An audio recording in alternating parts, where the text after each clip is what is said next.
dollar amount. an on terms average of corruption. African. African You does see not. how What are they you overtalk defending, people? St. They just James? What are you over and they are defending? Okay, talking listen. guys, hold on, guys, What please. are they Okay, just hold here on. to just talk Hold gibberish? on, If you guys. guys St. want to James, St. learn, James, just 1 second. St. James, once. Guys, I have several people on the panel, and just for the reason of time, like let's allow one person to speak at a time. I mean, if you want to respond to a person, let them finish, when they Afridamus, have their, because we have other people who they have not spoken yet. We want them to Yeah. Can I talk? But can I this is challenge St. the James, video? and then this guy has Can been I talking challenge? forever. No. Let me just say Yeah, something I now. think you're interrupting too much, Let me St. challenge the James. video. That is Afridamus, not let right. me speak because no, You everybody. see, interrupt too much, man. and You can't have Wait. Afridamus conversation allows like him to that. do Maybe that. understand. He needs to stop hold on. St. James. He doesn't let Afridamus, anybody Let else Tonighters talk. speak. please. Let Tonighters speak. Come on. And Hold on. see, I Let don't Tonighters understand. speak. I don't get this. It's like they are just trying to just argue for the sake of argument, really. Somebody is trying to do the right thing. What do you want him to do? Encourage it, and maybe if more people were this is videoing this stuff, maybe we would have gotten to the bottom of this stuff by now. But personally, I don't think that's how you deal with these things. You know that already, and you're saying that there's no solution. You already had a solution, but it's just because you are deaf to solutions, you just want to react with trauma and whatever is going on with you right now. It doesn't help. Why are you here if you are just going to be here just to be shouting and talking, saying, using tribal statements? What is your solution? You don't have solution. You just come here to shout at people. Are we all wasting our time here? He's right. Wait. He's right. He's right. What have Saint, solution done in Africa? What are you talking What about solution? tonight? You guys have been You don't talking have a about solution. solutions since time being. What You're have just shouting what people have that that done? somebody's doing the right thing, But Get out of here, Judah, man. somebody's doing the right you are thing, complaining. and Just You are complaining. complaining. And solutions we never Nigeria had. is one of the Judah, most you are corrupt complaining, bro. country in Africa. What Guys, solution? You complain? Explain what one we never had. microphone. Guys, What are you saying? remember, Solutions. one What were the microphone, solutions? please. The solutions here that we talk about, what we have, what is it gonna do? You guys keep talking. There's nothing as solution. We come here to talk. We are Okay, not so coming we here. must give up. Solutions will not So do Hey, anything. wait. the guy So on we the must give bottom up. is cutting off, man. So he doesn't want to be cut off, but he's cutting off. What are we doing? Who? The guy at the bottom, he say we don't want to let him speak, but he's the one doing the cutting off. Yeah, okay, hold on. Let me read this super chat here. MS Delta, thank you for the super chat. He said, don't underestimate Wode Maya's influence. He has over 1 million subscribers. Massive network. This is Wode true. Maya is so biased, man. He's so biased. He's a fake Pan-Africanist, bro. Judah, what is your beef with Wode Maya, Judah? Because this is the thing, right? I've watched him in several countries, and he went to Kenya one time, right? And there was some kind of corruption. He never explained it because the wife is from Kenya.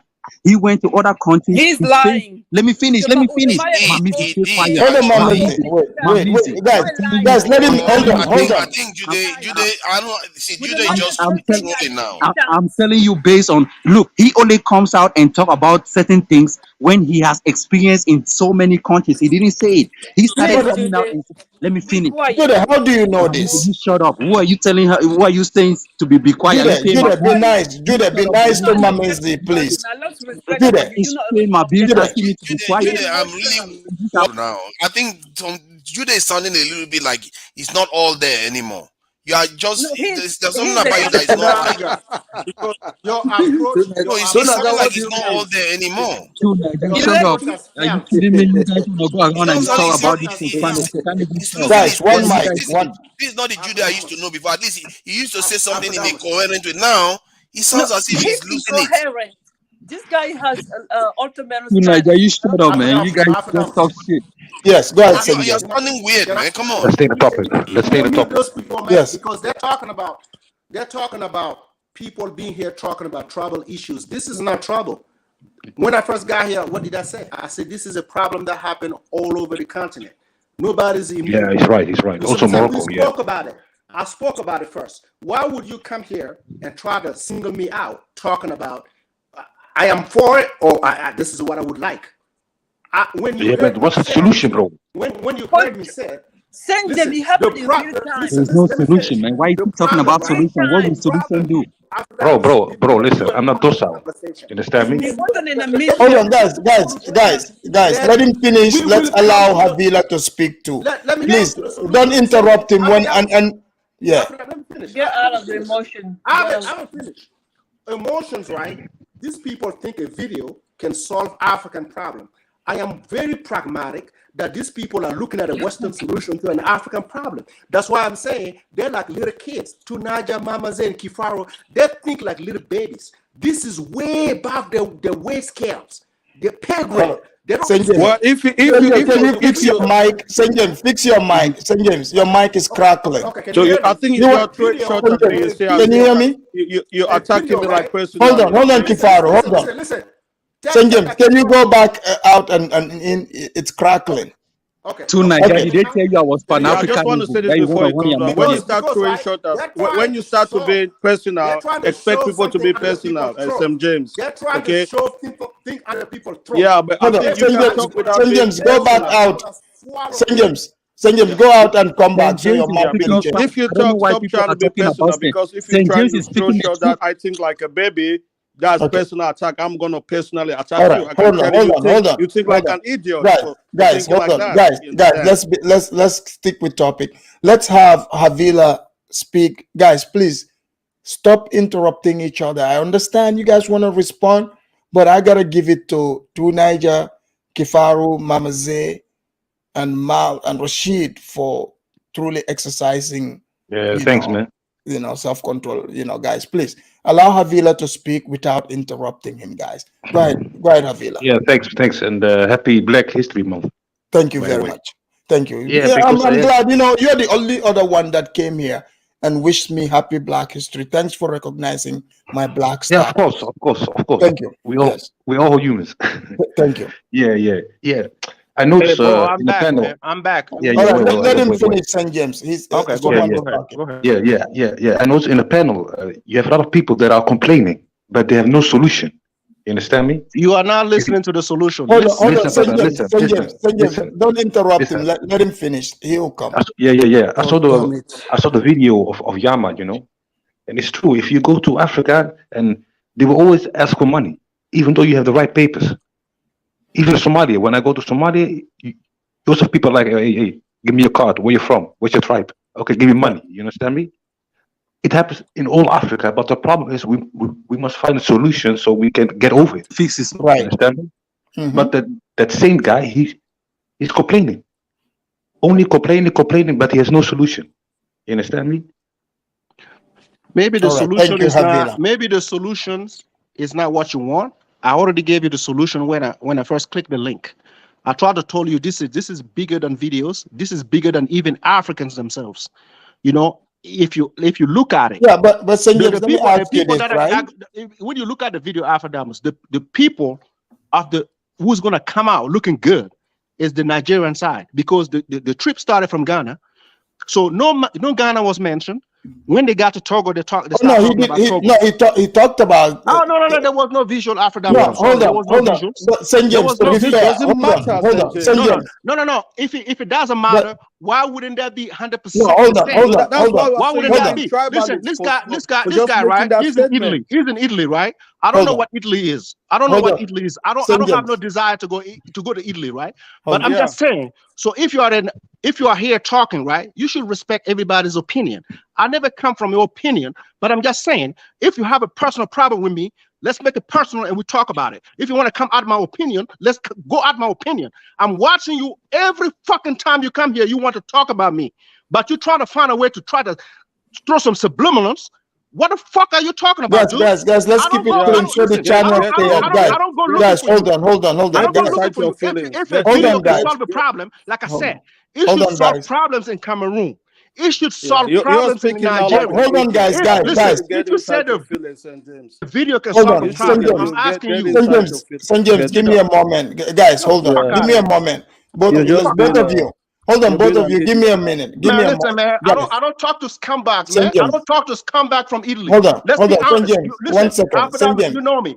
If I want to talk about somebody, I talk about him. This Hold dude, on. man. St. James, let me read this, please. Give me a moment. Don't Please. fuck with me. St. James, let me Don't read fuck this. with me. Hold on. You're an idiot. I don't have Guys, Your mama's a St. James, let me read this. It's MS Delta. Thank you for the super chat. He said, St. James is talking rubbish. Western solution to African problem? Question mark. Is modern medicine and electricity in Africa a Western solution? Listen, Okay, hold on. Let me read this. I go by Hold on. pharmaceutical in my St. country. James, I don't hold know on. Let me Western read this. medicine. Hold on. Listen, Hold on, I St. don't James. St. James, I gotta Oh, read God my damn super it. chats, please. Let me read this. Supergirl said, St. James, please sit backstage for a minute. no, No pressing Afridamus. here. I don't have no desire to go to Italy, man. It's a fell place. Hold on. This is destitute that I go to Italy. Yeah, I'm being honest. St. James. So Hold on, listen, St. James. St. James, boy, you gotta let me do this. Let me read this, please. Okay. All right, let me thank the people here. Let me thank them real quick here. Oh, fuck out of here.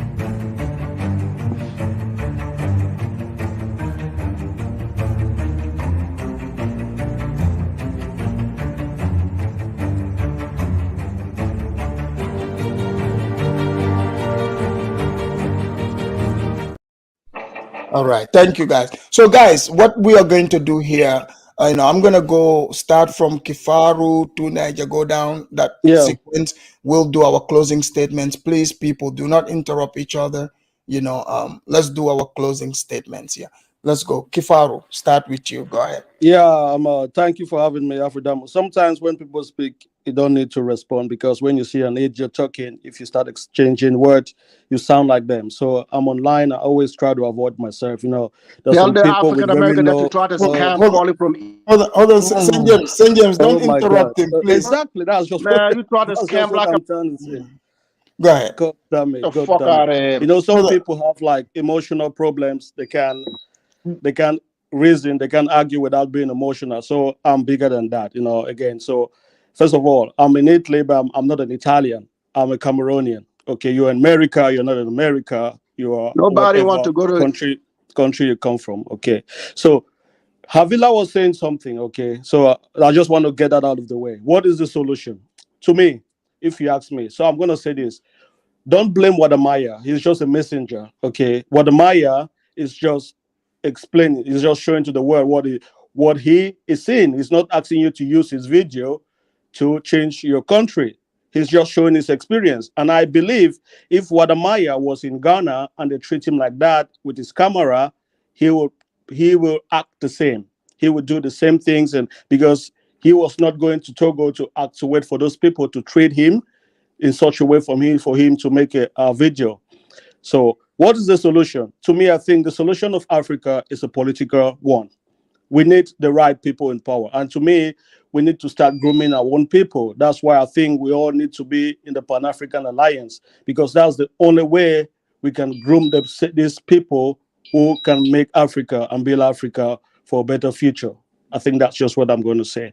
Thank you, Kifaru, for coming. Thank you. Very good. Yeah, nice said. All right, we got two Niger, go for it. Okay, I think regarding this corruption, this in border stuff, said it's a symptom of a system that is stressed, and the people that are stressed, if you take care of the bleeding, because all our nations, we are very hardworking people. Africans work very hard to get whatever they've got, and not to mention the fact that we have a lot of resources, but it's not paying off. Because it's not paying off, people get funny, and you start seeing all these weird behavior. Just lock two people in a room or three people in a room and not give them food for a while and just drop only water there. Maybe one biscuit now and again. You see funny behaviors. Yeah, you see funny behaviors. So we are living on scraps in Africa. So that tells you what you are seeing now. As a matter of fact, I consider it quite civil, because if we are going through the lack of security we have, our resources being stolen, I'm surprised we are still even looking at each other and still smiling, So I'm telling you, you would think Europeans would be killing each other. No, seriously, Europeans would be killing each other by now. So I hope that I understand that, because sometimes when you experience this, I've experienced it myself, it's not funny. It's very painful when you see these officials doing these things and you got somewhere to go to and stuff like that. But it's just a symptom. If you heal the process, what Pan-Africa, this in it's interesting about joining political parties and trying to change stuff on the ground.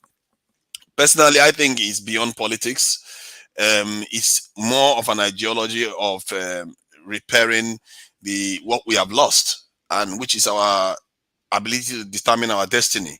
It's not about only political parties. Yeah, political party is one of the vehicles you go through. You can also go through. There's also the aspect of pressure groups. There's aspect of organizations, think tanks, name them, intelligence. They are singles to this. It's like when the Zionist movement started, they didn't have one angle. They have multiple heads, because to restore what was lost, it requires a lot of different aspects of our society to put it back together. You know, you're not going to this thing when if you want to try to go only through politics and not take care of anything else, then they will go there and knock you off. The ones that have the heat in their hands will go and knock you off, just like the This other is speaker true. said. So Thank you so too, Niger. you You're have to absolutely always, right. you have to cover all the bases, and that's why I think is beyond politics. What our focus is, repairing what was lost. What we lost is our ability to defend ourselves and technological advancement. We lost those Th- things. If you want to add, let me just add one more. If you want to add something else to it, ability to relate to each other. And the solution for me is transparency. Everybody, we have to talk to each other honestly, and our processes have to be transparent for each other to be able to know where we are. We all have to be on the same page at all times, and that's how you heal in the community. So that's my take on it. Thank you too, Niger, for coming again. Thank you. Rashid, Yes, closing statement. yes, Africa needs to work on these things. As I stated earlier, the president talks really nice and about the border issues, and they don't even focus what's going on over there. And now, what's even surprising is that Somalia is now trying to admit with the to the to the what they call it East African Union, Yeah. what they call it East African Community, which is which comprise 8 countries, and Somalia will be the 8th country to join Okay. the East African Community, which is Well, that's a good Kenya. idea. Maybe that's that would help stop the Kenyans from trying to build the wall, the Great Wall of Kenya. Yes, yes. I can't believe with these Bantus, man. Oh Yeah. my God. Go Now ahead. we're gonna. I don't know how Judah will act to this, but we're gonna join a Bantu club now. You know, Yeah. in yes. I don't know if he's gonna be happy. Will be happy on that. Yeah. But but this current president Ruto, I think is better than the previous one. So he's already opening the border. That's what I've heard. He start opening the border, and people start crossing. So that's a good sign. And it's a good, Well, yes, the Ruto is really yes, he's better than the previous one. The previous one, he used to come drunk, and he used to drink all the time. So you can see from his eyes. yeah. But this one, he's really well-educated man. He's very open-minded man. He's better than the previous one. So the old East African community really will be good idea to be like that ECOWAS, even better than ECOWAS, because the way I see ECOWAS is not functioning well. You see those grannies, they saw this. They already saw Mm-hmm. the corruption out there. While you are just crossing, why you have to pay money? Why you have to? You don't have to pay money. Even is $1, you don't have to. So it's really they talked about their rights and the rights of the people over there, and they should work that on it. And I think today the African leaders in that area, they are watching this, or they're gonna watch the other guys the channel. So Yeah. that will change things, because if you don't speak out, then who's gonna speak for those people? This is true. You're Yes. right. Thank you, Rashid. Thank you very And much. good move on you guys' part. Join the East African bloc so Yes. that you guys can put a big stop to that big Bantu wall. Thank you so much. Definitely. Yes, Definitely. thank you. And thank you very much for inviting me. Yeah, no Afridamus. problem. Great Anytime. show. Thank you. Have a good day. You too. All right, we have Mal. Is that Mal there? Yeah, I'm here. Yeah, closing statement. Go ahead, Mal. Oh yeah, it is a nice program. So my only issue that I have is like the solution to this problem is, I think putting out the video that Wode Maya did is the stepping stone, at least indication to say that yes, there is corruption. Okay, and from there, then we look for a solution to the problem. Okay, so the only issue I have is like some people saying that Ghana is receiving money from these people to get a passport. That is it doesn't make a real sense because it's very easy.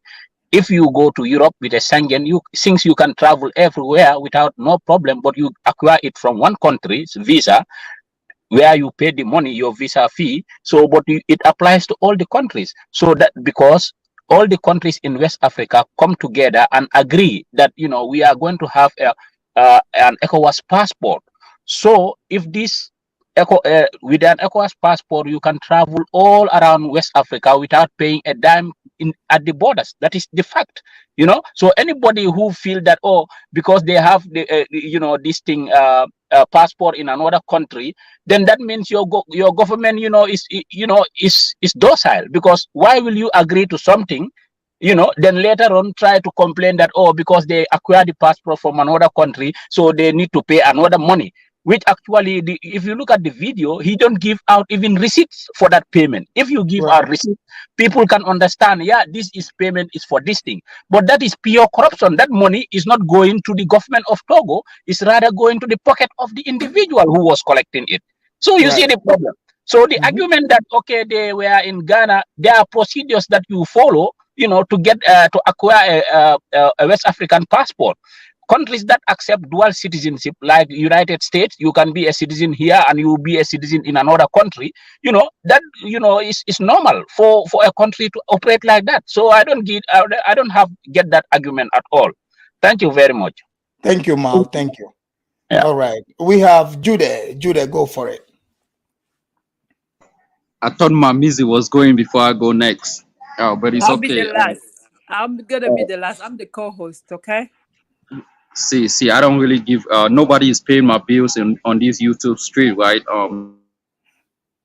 Wanna call me and tell people what to say. Nobody. Jude, your audio is messing up. Nobody is giving a damn. Nobody is feeding nobody. Jude, Nobody is can you stick with the topic, please? I'm gonna stick, but I'm closing out. Nobody is paying no one bills. Nobody is feeding you. Nobody is doing none of that. So when you wanna come here and say people should be on the same page, hell nah. You're not my daughter. You're not my mother. You're not my father. I'm telling you the truth. So when I see people here wanna come, this, that, we have. Who are you speaking with? Who are you talking to? Who is gonna toe the line with your policy? Are you kidding me? Now let me digress, and I want to talk to Nangmizi real quick, right? I'm from Cameroon, and precisely southwest. That's one of the English-speaking provinces in Cameroon. I'm not coming here to sugarcoat things, right? I'm not a francophone, but I will stick more with my anglophone versatile. But this is the thing: as a Bantu Israelite, I don't have no problem with my Bantu people, because we Bantu don't mix. We don't mix with West Africans. We don't mix with people who are not Bantus. And all this collectivism of Pan-Africanism, we are not into that, because we Bantu want to mingle with our own Bantu brothers. We don't want to mingle with people that are of different tribes than us. That's just the thing. So what do you think about Kenya, when Kenya tried to build a big Bantu wall? These are the thing. When you talk of Bantu are divided. There are 12 tribes of Bantus. You have original Bantu. I'm an original Bantu from Cameroon. They have different tribes. That's why I was asking Nangmizi, what tribe is he from? Because there was a tribe of Bantu that was sold. My tribe as a Bantu was not sold, and we don't mingle like that.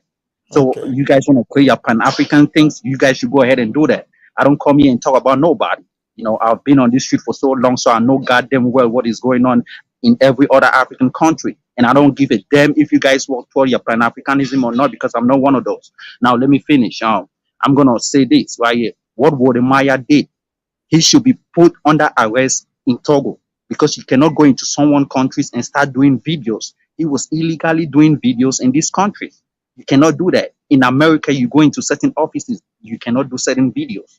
You have to take permission. You have to have a license to do videos in certain part in the state. I live in the state. I've gone into a IRS office, taxation office, and I wanted to do a video. They say, no, I cannot do video. I say, why? They say, no, videos are not welcome. And that's just a fact. You cannot go into a border office in a country that you are not part of it and start doing videos. It just makes no sense. Even the white guy in Cameroon has a reason to be arrested. He was not in Nigeria. Nigerians have free movement in Cameroon. Cameroonians have free movement into Nigeria. You don't need a visa to go into Nigeria as a Cameroonian. Nigerians do not have visa. Now, is there corruption in Cameroon? Yes, there's corruption in Cameroon. Is Cameroon number one corrupt countries in Africa? No, Cameroon is not number one countries in Africa. We know those countries that are more corrupted. But should these things stop? Yes, it should stop, because even Cameroonians are also getting problems with this stuff. Now, let me finish. Look, people have the right to say ever their mind. If this is not your panel, go create your own panel and tell people what to do. Don't come on people's panel and ask people to toe the line. And that's just a All point right. blank. Thank you, Thank you. Afridamus, and I'm going to Thank cut you. it short. All right. Bye. That was Judah, y'all. St. James, you are I up. would, Closing statements, St. James. I would respect Mama Zay's will to go last, man. I respect it. Although I wanted to go last, but I respect it. Afridamus, let me tell you Yes. something. If the reason for me to come on your channel to agree with you, let me know. I'm not going to come in anymore. No, you're not here to agree No, with me. I know where you're going. I know you. Like I'm just talking to little people on chat, displaying some sort of behavior. I'm not coming here to agree with you. I'm not coming here to contradict you. I'm just coming here to tell you about the things that I see through my own lens. I'm not coming here to defend Anglophone Africa. I'm not coming here to defend Francophone Africa. The same thing that Wode Maya talk about affect Anglophone Africa and Francophone Africa. It affects everybody.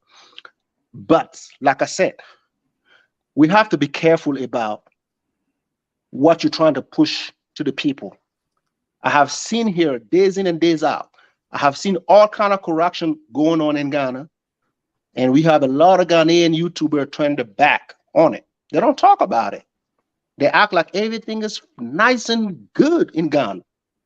But they have, for somehow, some way, they have something to say about Togo. That's why I said today, even when I click the link, what did I tell you? I agree with everything what Wode Maya say, but I want to stretch the conversation. Maybe what I'm saying is bigger than some of the Africans because they don't want to think outside the box. They're looking at it because this is a small thing. I'll give you one example. I'm going to go outside and come back. Do you know that a landlocked country can order a weapon and this weapon get to the border in the African port, and somehow, some way, somebody stay in Europe and say, don't get the weapons to those Africans because these people want to defend their countries. You want the proof? I give you the proof. Is Ghana immune? Ghana is not immune. Ivory Coast is not immune. Why? You talking about ECOWAS. Oh, these people at the border, they should understand. We have the same passport. We are African. I'm sorry. Africans don't think that way. This thing is too political for us to understand. If this is not solved at the ECOWAS level, what Wode Maya should do? Like Ma said, this is a stepping stone. Okay, first step. Yeah, I got the visuals. There's bribery on the borders. What is next? I want to hear what is next. Where are we going with this? If the Ghanaian president is on board with this, and the Burkinabe's president is on board with this, and the Togolese president is on board with this, all these presidents are on board with this, then Africans have a conversation. But if the visuals that you're putting is showing, because out of the conversation, after watching the videos, who's going to come out better? Who's going to come out better? You mean that's like what I'm asking is Africans. video? Who's going to come out better? Well, we're watching it and we're going to have discussions about Thank it. you. Try to wake people up. Bro, Afridamus, I told you, ever since I started coming to your channels, me and Tunaja have gone back and forth with it. I respect Tunaja, have no problem with Tunaja. I'm not going to lie to you, I have this problem with this brother called Kifaro, man. I have no problem with him, man, but I don't give a damn about him, bro. Trust me. If every time you click on the link and he's talking about, oh, I'm intelligent. Bro, you're not intelligent, bro. You are just an African adding to a conversation. I want you to understand that. You are not above anybody here. You see what I'm saying? It's not about sitting here talking about, oh, I got better solution than anybody else in here on the panel.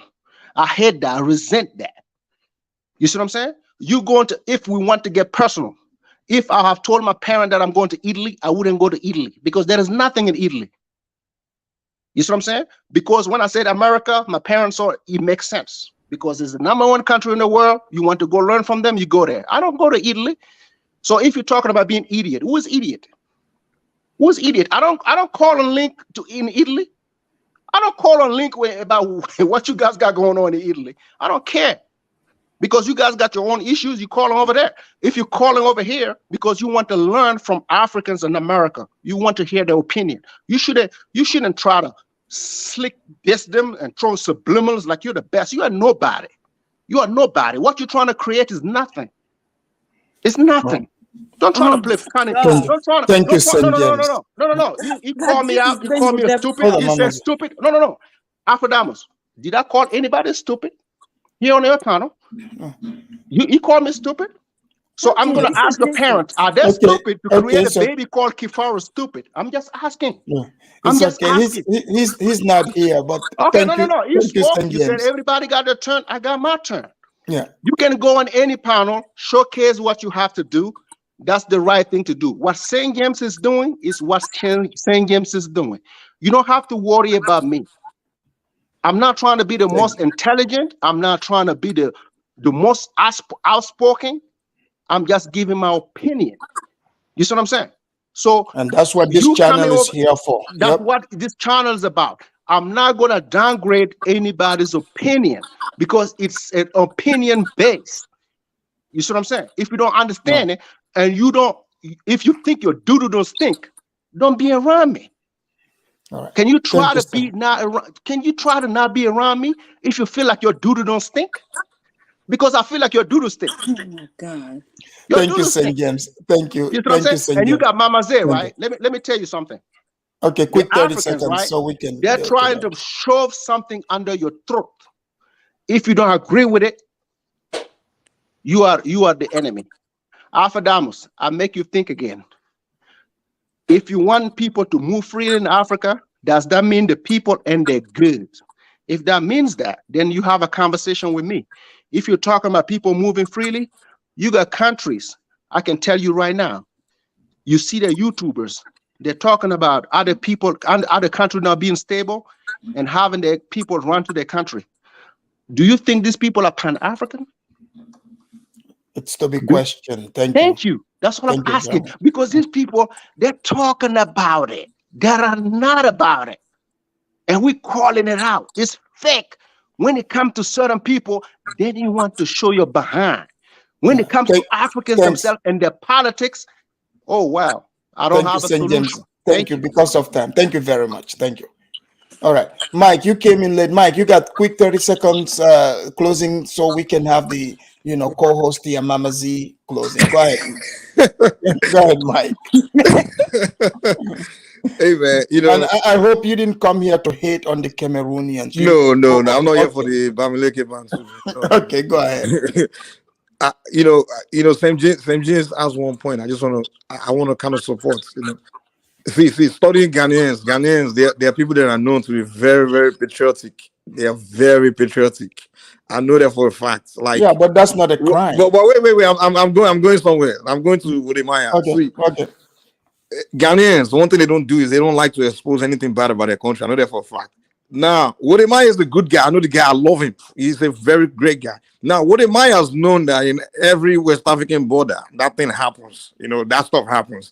And he wanted to shoot an episode about that. He wanted to expose it. But he showed it when he was in, what happened in Gambia.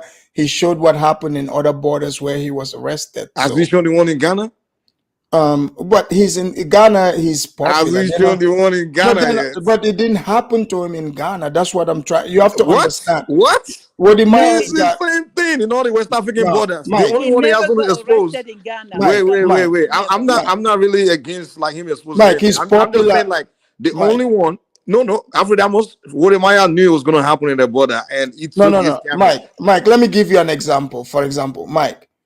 Okay, even me, like I've been like living in America for a long time, right? Even when I went there through the border, like I talked about, they searched my bags, whatever. No, I agree. They did not detain. They did not, detain me. And also, even though they saw like American passport or even thought I was American, Like they kind I of think you're eased up. missing the point I'm When they making here. eased up when they saw, Gambia. Well, I think you're So missing the point I'm making here. I'm not saying anything is wrong with exposing that. If a Nigerian or a Gambian or a Kenya would have done that, I won't. I know that. Yeah, those guys would have done it by so their what's country. what's Like your for point? example, in So Nigeria, are you we always saying? talk shit about So are Nigeria. you saying? Wait, are you saying? What he's showing is not true? It's true. It's true. That's why I Okay, say you're not. You're not listening to me. You're not listening to me. What he did is true, and I make it clear to you that it happened in all the West African borders. Yeah, and he did say that. Ghana, Togo, Benin, Nigeria, Sierra Leone, all of them. But what I'm saying is, what if Maya but wanted he's to not. wait? He's not saying, Mike. Wait, he never said this doesn't happen in And I Ghana. didn't say he never said. That's not what he's saying. Afridamus, you're not listening. You're not listening. You're not listening to me. You're not Okay. listening. Okay, I quick. didn't Go say you ahead. never said. I'm saying. Then why are you Ghanaians are saying things that he didn't say though? I didn't say you said anything. What are you doing? What are you doing, man? Come on, Okay, stop go it, ahead. man. Okay, get to the point then, Mike. Go ahead. I'm saying Ghanaians are not to be too patriotic about their country, very protective of their country. What I'm saying is, it's obvious that Wode Maya wanted to make an episode about what happened in West African borders. He could have chose Ghanaian border, not another country's border, because the That's same thing not happened in true. all the borders. That's not true. Mike, that doesn't make sense. You think he went there It for does that? make sense. No, Okay, well, no, okay, no. thank you, Mike. Thank you, no problem. Thank you. Thank you, Mike. Mama Z. Okay, Mama thank Z, you. hold on, let me read this real quick so you can close that. MS Delta, thank you for the super chat. He said, the francophone are in their feelings. Mais amis francophones, the problème, nous sommes la même famille. Okay, go ahead, Mama Z. What did you just say? Okay. No parlez-vous français. Thank you. Okay, where do I start? They jump on me. I have to just like Yes, go for it. So yeah, let me start with Jude. Jude is very confused human being, Not only he's very confused, but he's very tribalistic. He's very, I feel like a certain level of like I don't know, hate or inferiority complex he suffer from, because he takes everything very personal. Jude came to Deep's panel when we were here the last time, telling me I wasn't an anglophone or whatever. Like he is a very tribalistic, like anti-progressive. He's the representation of what's wrong with us as people, because that tribal mentality, it's hard to progress, because every time you point out a flaw, somebody will remind you, oh, if it was from your tribe, you would have never pointed it out. That's what I don't like us to be doing, because it's not progressive. Seriously, we have to be objective. We have to call things out. We have to say this is wrong, whether it's from my tribe or your tribe or whatever. Wode Maya hasn't done a video on corruption in Ghana. Maybe he hasn't had the opportunity to encounter something that he could film. He did not go to the Togo border to film that. That was just random. Look at even the quality of image. It was filmed from his cell phone. It wasn't something that he planned to do. No, he will organize himself better, even giving interview, even with people's face covered and stuff like that. But these guys cannot see past the fact that it was on Togo border. It wasn't done by Togolese. Maybe if it was done by Togolese, they would look at it as wrong. It was something wrong they're doing. But Mama Z, do you think why, because Mike also came, why are they overlooking what is seen in the video, but Because focusing on Wode Maya? That's what Africans do. That's what African people do. They're never objective. They're always in their feelings. Everything has to be always personal. You understand? Everything has to be about if how if it affects them, and they start pointing out the peripheral issue, forgetting the center. That's what they do. That's called the how do you call But also I read on like Ghanaians, right? Even some videos, there's a lot of videos about Ghanaians, talking about corrupt officials actually. That's what I'm telling you, because Like I've seen plenty.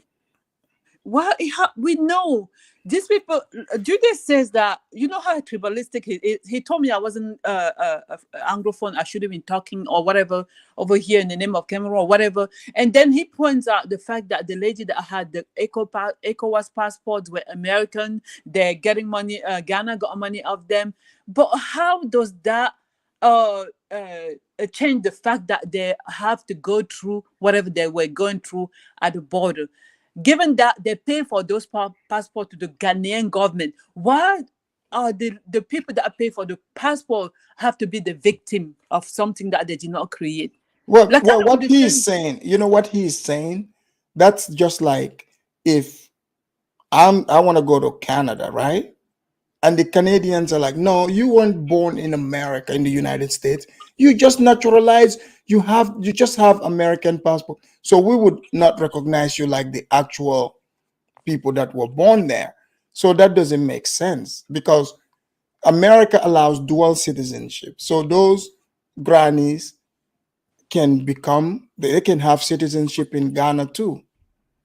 And how are we going to be a progressive people? And also, listen, when people crossing your border, Afridamus, they're going in your country to spend. So Right. I don't even understand. But Judah said they want the money. Like, you know, I think Judah said Black Americans bring a lot of money to Ghana. I think that's what he's mad about. Okay, they're taking some to Togo now. If he's mad about that means he's jealous. Well, he said the other African countries are not getting the share. It's to those African countries to develop a policy that's going to allow Black Americans to flood their country. It's not a Black American issue. You cannot blame the victim for what's going on. Then they have nothing. I mean, like, Judah leave America all the time when he wants to and go travel to Canada and just pass the border. He doesn't want the same thing in his own country. That's how backward, mentality we have. And it always baffles me when we come over here and kind of like want to explain or justify our low standards in our respective country and the way we perform. It always, I don't understand, seriously. If you are lucky to be exposed to help other people do things and is really helping them move forward and benefit their people, why can we implement the same use the same ideology to better our way of thinking in our own country? Not only that, I wrote my stuff down. Hold on. You took notes. Of course. They jumped on me. Right? Okay. And St. James wrote, let me thank him for the super chat. He said, how are we together, but we are not together at the same time? And also Kifaru also super chatted. Thank you, St. James, for the super chat. And Kifaru said, St. James is my brother. I wish him love and prosperity. Thank you to both of you for the super chats. I'll be thanking you properly at the end. Okay, go ahead, Mama Z. That's what happened when your emotion turns down. That's why you have to sometimes gather your thought and calm down, because they take it way too personal. We don't know each other. We come on this panel and talk. Only our ideas should be heard. We should not get into personal problem, taking stuff personally. So also, Jason Jim mentioned that how is making a video about the issue gonna help or whatever. I don't even understand. What it does, it creates awareness. Okay, me, if I have to cross that border one day, I already prepare my mind. Even just like that, it's a lot of help. I mean, you've traveled around Africa a lot, right? I'm sorry, what? I said you've traveled around Africa, a few places, quite a bit, right? Sir. I live in 6 African countries. So you know the shenanigans of the border. No, I fly in, but it's still at the airport, still, right? Yeah, I went there for work. You know, I was working for a company that affect. I don't know how you guys say. I have to go work over there maybe for 1 year, 2 years. They will send me. So I have never really. I can understand. I know even in Cameroon, me saying that no, will not be the truth. Yes, you go through stuff of the corruption. You know, us African, we have been around corruption so much that it became the norm, the way of life in Africa. Someone that's saying the opposite is not saying the truth. Even when you're going to do something, you prepare the money. Like you can be lucky when you get there not to spend that money, but you prepare in advance on how you're going to bribe people. That's just the way it is. It has become the way of life. So What do that's you think why. is the solution? Is there any solution, if there's any? But the solution is, this is a systemic thing. You understand? The thing is going to be like, how do you elevate the morality of people? It's all about, we have a morality issue in Africa. Poverty, like Tuna just said, is one of the causes. You understand? It's one of the causes. And all we have to do, I don't know, somebody's from up high is going to start implementing ways, even modernizing, like bringing digital everywhere is going to be good, a good Yeah. thing. If we can just, because we work with our system is like so. Are you by chance, are you one of the, are you a Hebrew, like a Bantu Hebrew Israelite? I don't label myself. I'm a free spirit. I'm a nothing. So nothing means I can be anything. So Judah just wrote, he said if Wode Maya did that stuff in Cameroon, he will call for his arrest. He's talking nonsense. I'm sure Wode Maya is not in Togo anymore. It would be like, maybe, I don't know. He's still there. No. He's still exactly. So what about the white man who also at the Cameroonian border? Were you surprised to see that too? That Surprised he for was what? getting extorted? That's normal. That's just what he's there for. What you talking about? That's just normal. That's nothing. He's surprised because maybe that's the first time he had. Do you think he will be fired? That guy, I don't think so. In Africa, what this like, you somewhere because you have somebody that placed you there, and that somebody knows somebody. It's always about someone up high. It's not about just him being there. If you're there, you have nobody. You can be the victim. They can fire you or whatever. Really, it's going to be rare. They're not going to fire you. I'm not even going to lie. Even if they're trying to fire you, your uncle or whoever that knows whoever, they're going to go over there and like talk about it, and still they might change what they can do. They can switch you. You might not be exactly where you, they will send you to another center or whatever, another location somewhere, but they're not going to fire him. That's nothing. Oh, that's nothing. It's a big. Thank you. Okay, Thank you, Mama Z, for coming. Do you have one more point? I'm just gonna stop because I have plenty. Yes. I was We can do that. Because One last next point, day you've please, been if you running don't away mind. from your co-host job. You have to come often so you Yeah, can I have to come. do your I'll make job. Just don't call in the days that you are mad at me, okay?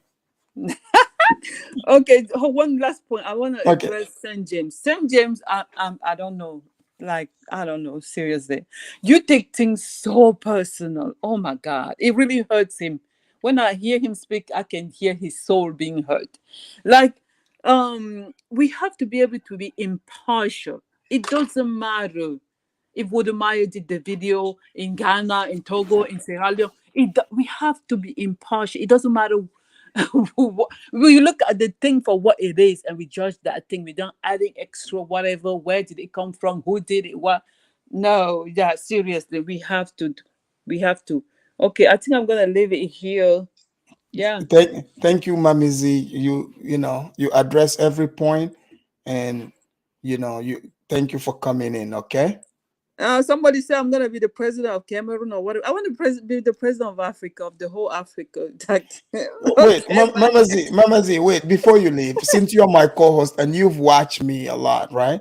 Mike is saying if Wode Maya had done it at Gambian border, Afridamus wouldn't be talking like this. So do you believe that? No, I don't believe that. Thank you. You know how to call Gambian. Sometimes it just depends on which mood you are in. Thank you. You know how to call Africans sometimes. It just depends on the day. Seriously, there are biased days and there are days that you real you get to to the nitty gritty. Yeah, I'm biased. Thank you, Mama Z. Okay, bye bye. Thank you. Have a good one. All right, guys, that was Mama Z. You guys know, usually she would be my co-host here. But overall, the discussion was great. You know, emotions went up, it went high up, and it went down again. But hey, it's all part of the show. Because you see, these conversations can be very, very tense. And I understand that's why most people tend to shy away from it. They don't want to touch it because they feel like people are going to get upset. But at the end of the day, when we all sit back, we reflect and look at it, we would realize that this is something that, you know, that needs to be addressed. This is something that people need to be sensitized by. Unless if people just want to go with the idea, this is just Africa. And, you know, that's fine by me as well, because I've been telling you guys, I have a big farm next to the water. I can easily just go in my farm. All I need is get me a boat and avoid all this. I can travel all day and night up and down the River Gambia with no problem, avoiding all this. But I want us all to come together and have the discussion. And we did have the discussion. It was tense, but it was a real discussion. I want to thank all of you for watching. I want to thank all the panelists that hit the link. I want to thank MS Delta. I want to thank all the people that sponsored the show today by contributing in the super chat. Please hit the like on your way out if you've not already done that, to show that you actually liked what you heard here and what you've seen. Until next time, I am your host, Afridamus, and I'm out. I remember the days, all those years ago that never fade away. And I remember your face when you hit the ground. I can recall the time and place on a midnight walk through the old streets, trying to turn back the clock to the days of old, back to the days when all the things we knew were made of gold. As the world moves on, time sings a song. In the old neighborhood, as the clock strikes one, the memory lives just as it stood, like a quiet dream.